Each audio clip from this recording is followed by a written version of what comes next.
Fit Pro Podcast, EP002. Sayings that I've ever kind of stuck by is, an arrow has to be pulled backwards to go forward.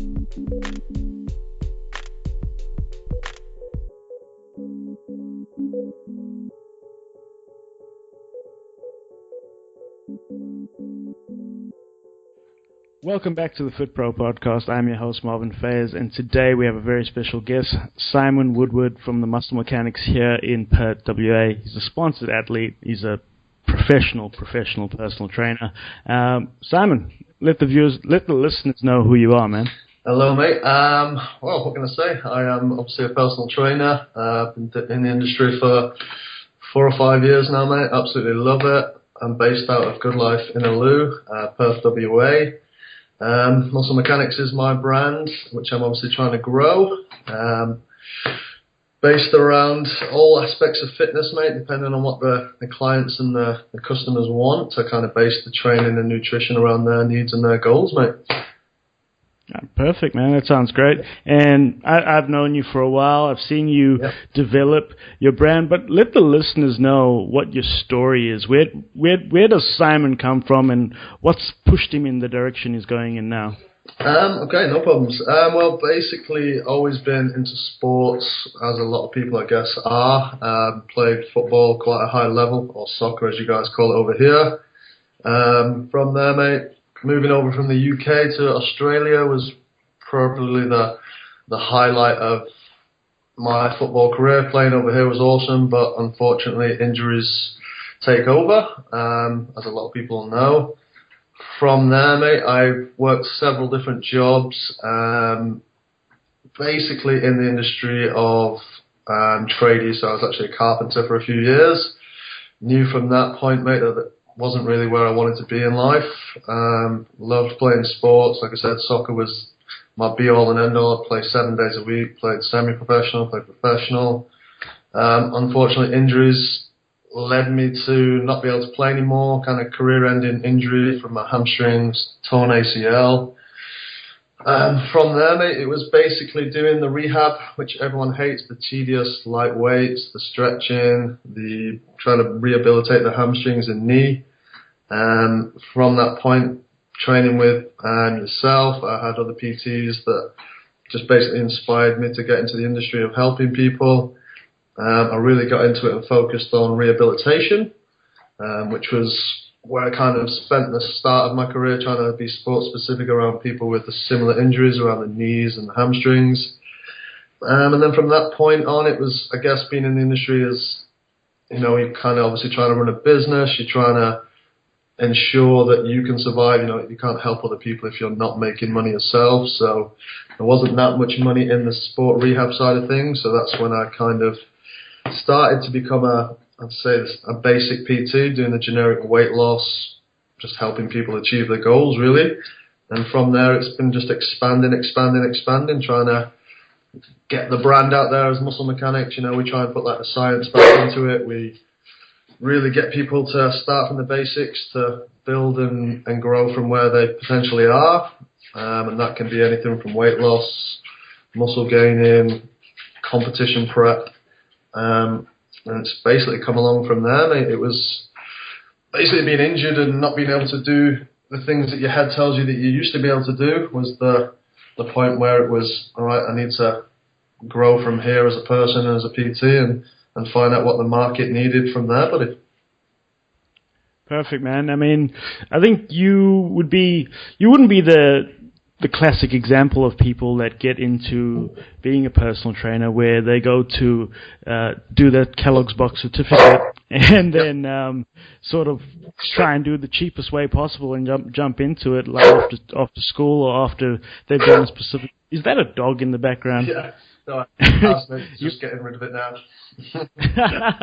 He wants to be on the podcast, man. That's fine.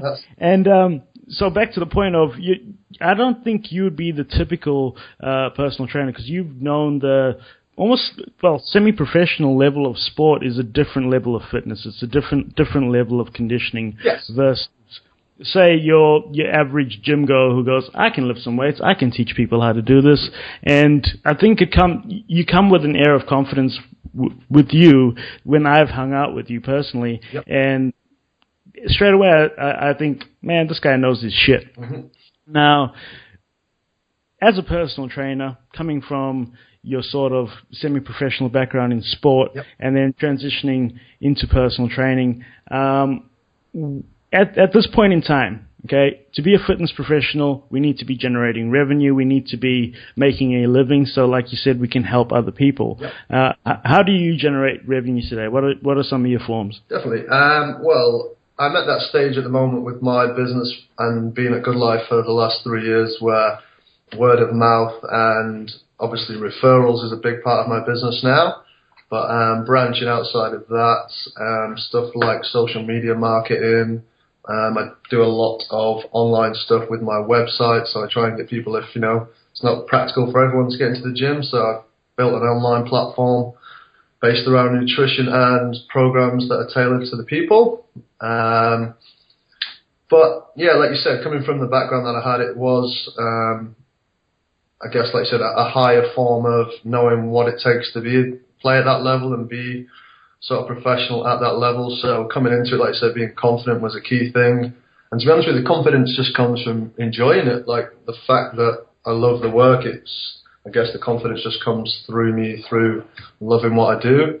In terms, like I said, revenue, I also do stuff like signage and stands at work. Obviously being a sponsored athlete as well, I get a lot of exposure through my sponsors where I've got to do a lot of social media marketing, endorsements and stuff, and people see that.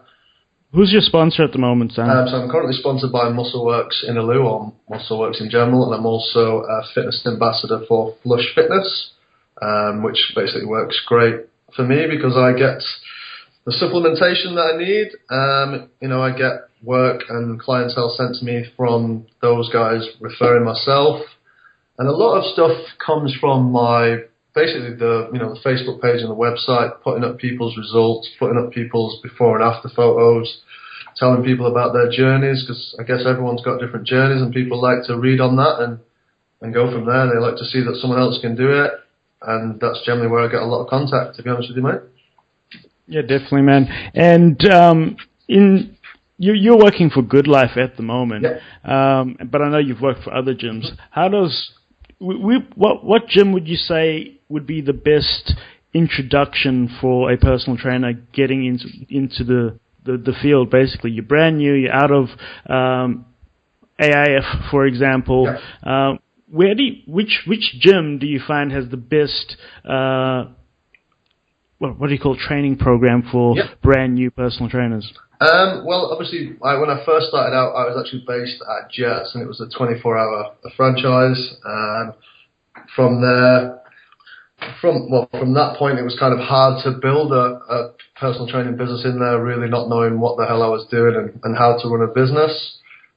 So I personally recommend the bigger gyms as Good Life. It used to be Fitness First.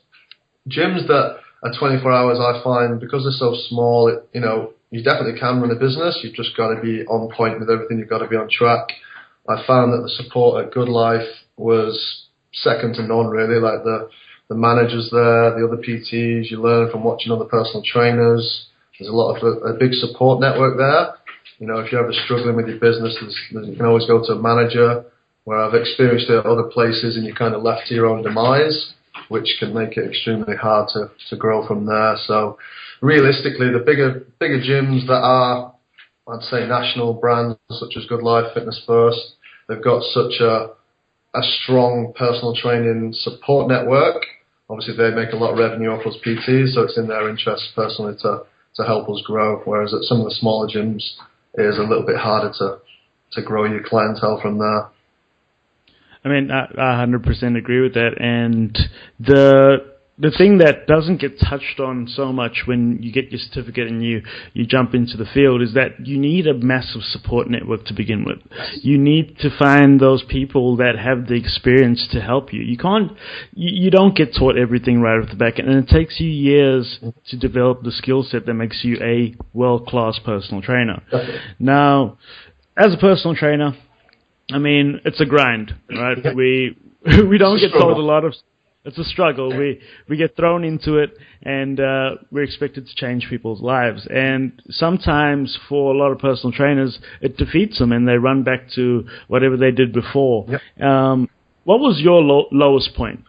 Have you ever felt like going backwards or just changing fields altogether? Yeah, definitely. So probably the first time I met you, Marv, was the lowest point of the personal training career for myself. And that was actually the very first start of it.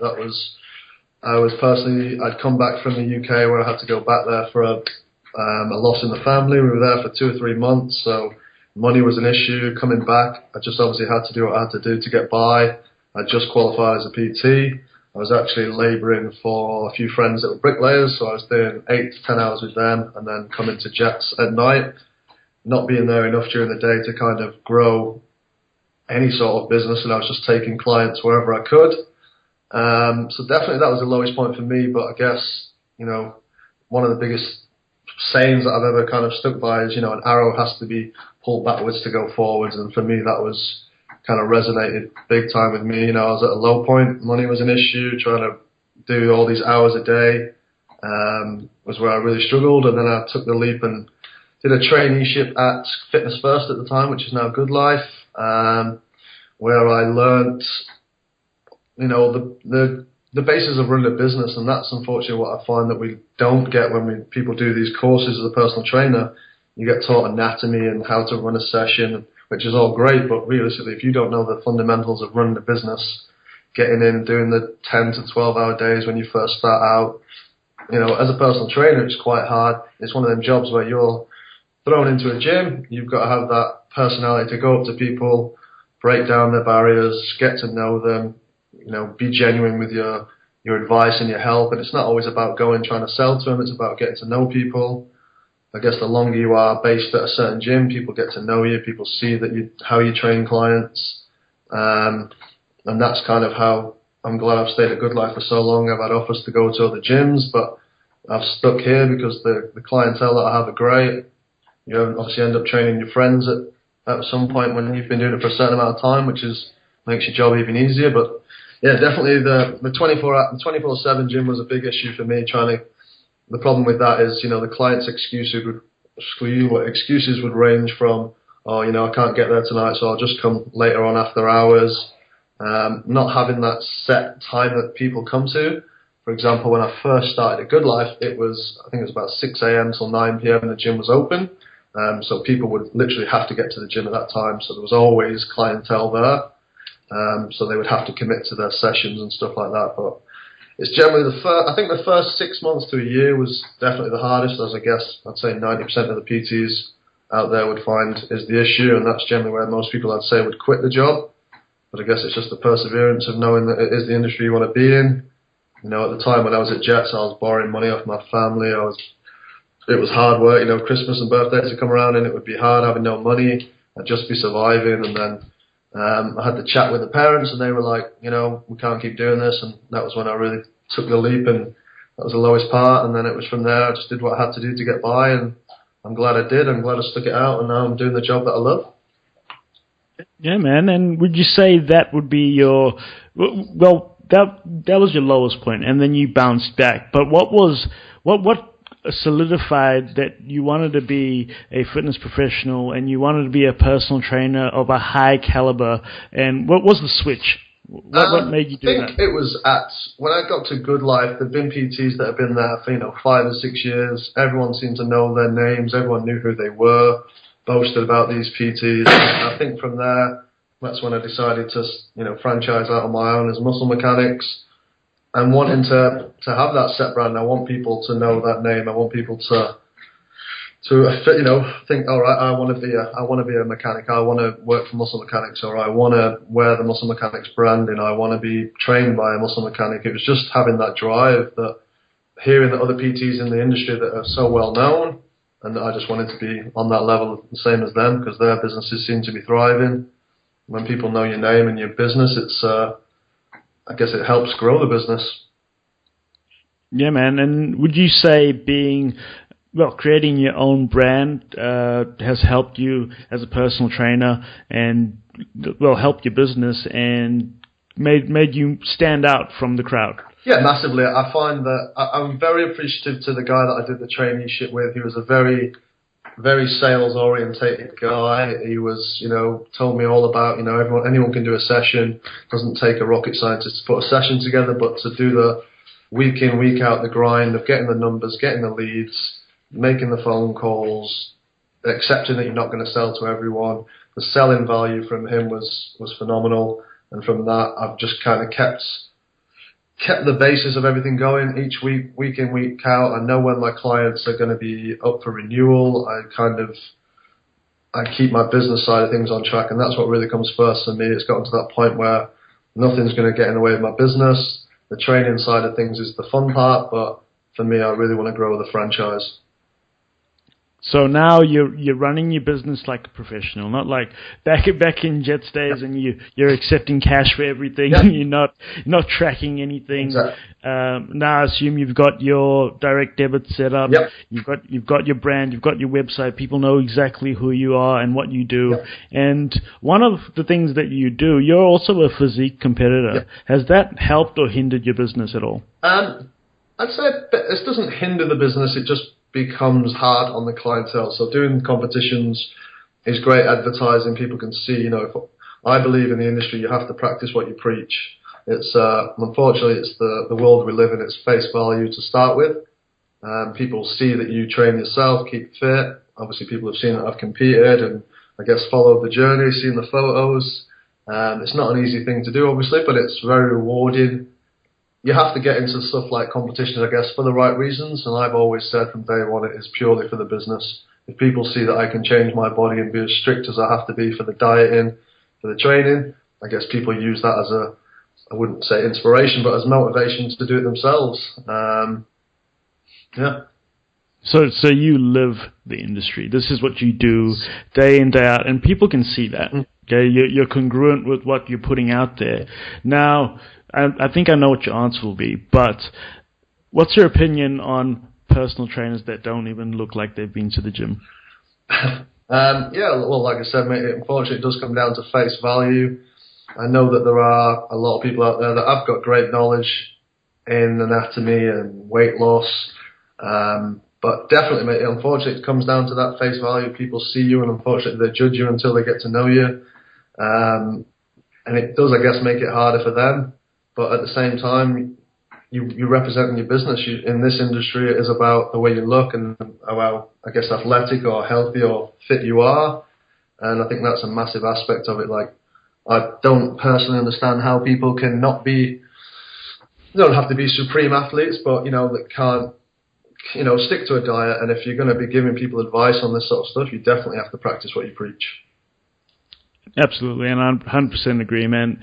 Like, people buy into what you look like first and foremost, and even if you knew nothing, if you look like you know stuff because you're ripped and shredded, and people will come train with you, and there are absolutely terrible trainers that are just ripped and look like they know what they're talking about, but they've also got trainers themselves. And I mean, it's important. I've had trainers before. It is important for when you're getting ready for competitions and stuff, but you also have to know your stuff. What's helped you the most in basically advancing your skills from that entry-level personal trainer at a 24-hour club to the personal trainer you are now? I guess it's the behind-the-scenes work that would be the main thing for myself. Constant studying, constant growing. The industry's constantly changing. Going from, I guess powerlifting's on the rise at the moment, weightlifting, you have to kind of be on par with everything. And I guess we are, as a PTs, we obviously have to get our CC points, which means we constantly have to be growing. The more courses you do, the more knowledge you gain, the more you can change people's perspectives on training. You need to be able to implement things. Like, I've come across so many different walks of life doing this job, and you kind of get complacent where you think everyone's the same, and they're definitely not. I've had ranges of people from anything from asthmatics, epileptics, post-pregnancy, pre-pregnancy, and you have to know and delegate your training around that. You can't train everyone the same, and I find that a lot of PTs in the industry are doing the same sort of sessions no matter what the person's needs are. And I think as a PT, it's our responsibility to get them from the basis. You know, anyone can be fit as a fiddle, but I've seen guys that are, you know, absolutely massive. They must obviously know what they're doing, but at the same time, the techniques are out the window, and you can definitely help them. Especially with males in the gym, there's such a big ego around it that if you're not bigger than them, you can't offer them advice. Which, you know, it is. I tell all my clients to leave your egos at the door. I don't care if you're benching 200 kilos. If you can't bench and do the correct form, you know, you're wasting your time. Absolutely, man. And last piece of advice for the listeners. What would you say is the best advice for someone that's entering the field, thinking about entering the field? Well, what's your golden goose? Yep. What's your golden egg? My golden thing would be stick to the basics, and no matter how big your business grows, you keep grinding away at the basic stuff. A lot of the courses, like I said, they do only teach you the anatomy and how to do sessions. None of it is based around business. You really need to kind of know where you want to be with your business, know where you want to get to, and you really have to do whatever it takes. I'd say my biggest tool that I use is Microsoft Excel. It sounds crazy, but I can track my leads. I can see what leads are hot and cold, when I've called them. I can keep a track on how many sessions I'm doing, from the money I'm earning to, you know, if I know that if I've had a drop week, why. It all comes down to the numbers game, from face-to-face contacts, getting leads, calling leads, getting booked in, staying on top of the business side, the boring, the nitty-gritty stuff, and that is what in turn is going to make you a better and much more successful PT. From that phase, you can get to kind of where I'm at, even though I'm still not satisfied with where I'm at. You know, I don't really have to do too much selling at the moment because of referrals. People know who I am, which I guess is the goal of any PT, is to be known as a PT, be respected as a PT, and enjoy what you do. Business 101, man. You got to track those numbers. You have to, and unfortunately, we don't get taught that. But that's why you're listening to this podcast today, because people like Simon are willing to share the information with you. Now, Simon, let the listeners know where they can find you. What social media are you on? Yep. How can they contact you? Sure. So obviously, I'm Simon, representative of owner of Muscle Mechanix. We are based at Good Life Inaloo for personal training face-to-face, but we also have an online site which is www.musclemechanix.com.au, where you can go on board, have a read through some of the blogs from clients that have done the training, stuck to the nutrition plans. You can go on Instagram, also Muscle Mechanix, and we're on Facebook. We're pretty much 24/7. I am at that gym 7 days a week, pretty much 8 to 10 hours a day at least. I'm always there. Also got other mechanics, other trainers under me, which are there to help. Wherever you can get hold of us, just Muscle Mechanix on any social media, and our website is probably the easiest way to get hold of us. Cool, man. And do you have any spots on your team for anybody at the moment? Always looking, mate. Always looking to grow the business. But I'm not going to lie, I am quite cutthroat. I'm here for people that want to grow the business and are willing to put the work in. I'm not a babysitter, as a few of my PTs have found out. You've got to be prepared to do the work and represent the business the way I want it represented. It's a growing brand. It's a growing franchise, and I guess I'm never going to be satisfied, mate, as yourself. It's always about growing, learning, and getting to that end goal. That's it, man. Never, ever be satisfied. Never settle. And just have that goal in the back of your mind that you're going to be what you want to be eventually, and you're going to build that brand as a personal trainer. And man, I'm actually really proud of what you've accomplished since I met you the first time. Oh, yes. And I believe people can learn so much from you. So you've heard his contact details. I'm so happy to have him on the podcast and be able to share Simon's wisdom with everybody else. But that is the end of today's podcast, and I'd like to thank each and every one of you for listening today. And yeah, basically, guys, we'll see you on the next one. We've got another big one lined up. But yeah, that's it. Basically, I don't see with these podcasts. They're raw. They're live. I don't really know how to end them. Do you just like cut them? Do you just say goodbye? Yeah, peace out. Thanks for listening. All right, cheers, guys. See you in the next one. See you, bro. And that was episode 2 of the Fit Pro podcast. Please head to fitpropodcast.com and leave a comment, leave a review on any of the podcasts that you've enjoyed. And head over to facebook.com/fitpropod to leave a like and leave me a comment. Talk to me. Let's speak. I feel like we don't talk as much anymore.